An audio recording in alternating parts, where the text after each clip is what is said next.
जैसे सिंह का बच्चा भेड़ों में मिलकर अपने को भेड़ मान ले, ऐसे ही जीव शरीर आदि जड़ पदार्थों के साथ मिलकर अपने असली चेतन स्वरूप को भूल जाता है। अतः इस भूल को मिटाकर उसे अपने को सदा सर्वथा चेतन स्वरूप ही अनुभव करना चाहिए। सिंह का बच्चा भेड़ों के साथ मिलकर भी भेड़ नहीं हो जाता। जैसे कोई दूसरा सिंह आकर उसे बोध करा दे कि देख, तेरी और मेरी आकृति, स्वभाव, जाति, गर्जना आदि सब एक समान है, अतः निश्चित रूप से तू भेड़ नहीं प्रत्युत मेरे जैसा ही सिंह है। ऐसे ही भगवान यहाँ मम एव पदों से जीव को बोध कराते हैं कि हे जीव, तू मेरा ही अंश है। प्रकृति के साथ तेरा संबंध कभी हुआ नहीं, है नहीं, होगा नहीं और हो सकता भी नहीं। भगवत प्राप्ति के सभी साधनों में अहमता यानी मैंपन और ममता यानी मेरेपन का परिवर्तन रूप साधन बहुत सुगम और श्रेष्ठ है। अहमता और ममता दोनों में साधक की जैसी मान्यता होती है, उसके अनुसार उसका भाव तथा क्रिया भी स्वतः होती है। साधक की अहमता यह होनी चाहिए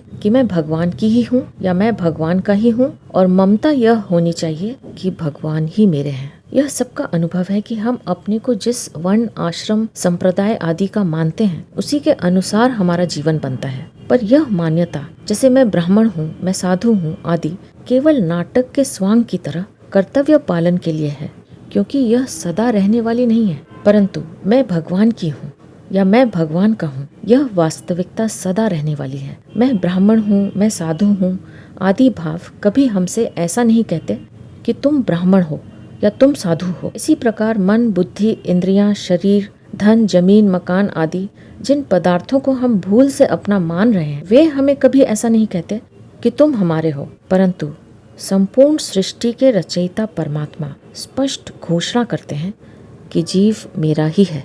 विचार करना चाहिए कि शरीर आदि पदार्थों को हम अपने साथ लाए नहीं, इच्छा अनुसार उनमें परिवर्तन कर सकते नहीं, इच्छा अनुसार उनको अपने पास स्थिर रख सकते नहीं, हम भी उनके साथ सदा रह सकते नहीं, उनको अपने साथ ले जा सकते नहीं, फिर भी उनको अपना मानते हैं।